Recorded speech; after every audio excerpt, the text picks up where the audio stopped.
your calculator will actually solve equations. But before we do that, let's review how to solve this one by hand just to maybe refresh our memory.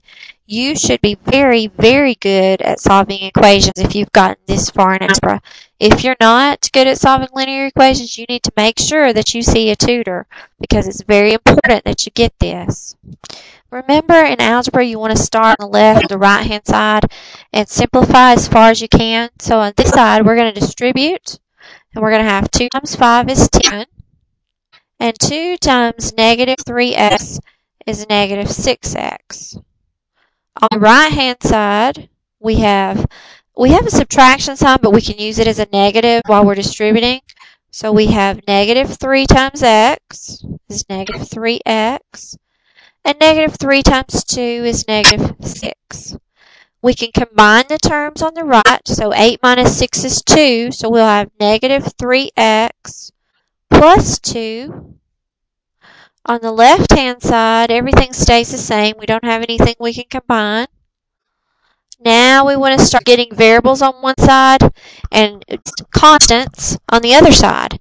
So if I decide I want to put my variables on the left, remember that when you bring a variable or anything, if you move it to the other side of the equation, it changes its sign. So if I pull it off of the right-hand side and put it over here, it becomes a plus 3x. And now we have 10 minus 3x equal to 2.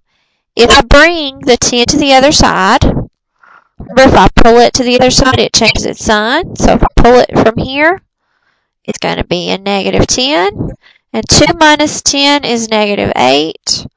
So on the left, we have negative 3x.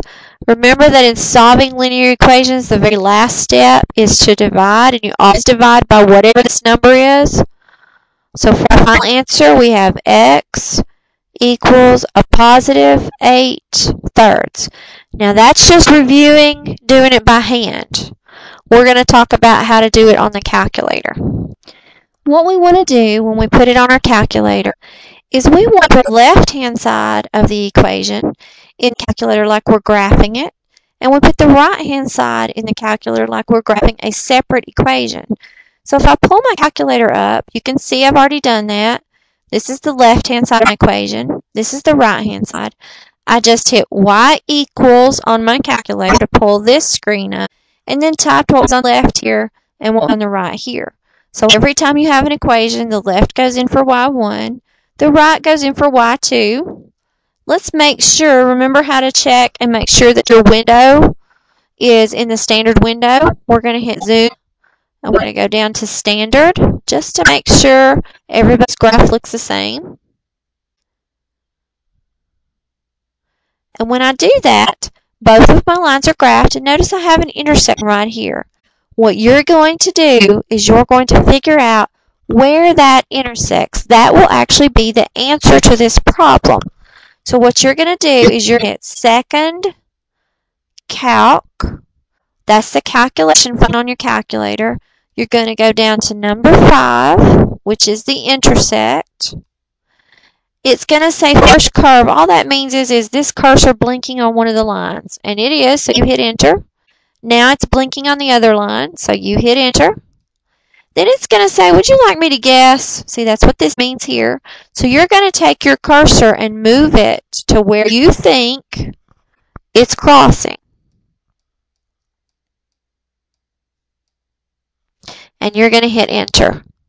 Now, it says that x is 2.666667. And remember, we got 8/3 as our answer.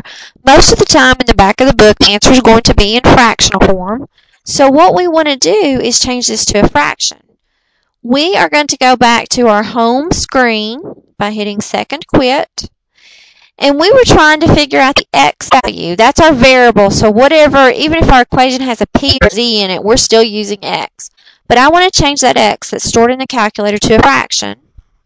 So what I'll do is I'll hit x, math, and notice that fraction is up here highlighted. So I'll hit enter, and enter one more time, and it gives me the answer of 8/3. So if you get stuck on a particular problem, you can always take your calculator, plug in the left of the equation for y1, the right for y2, use your intersect key on your calculator.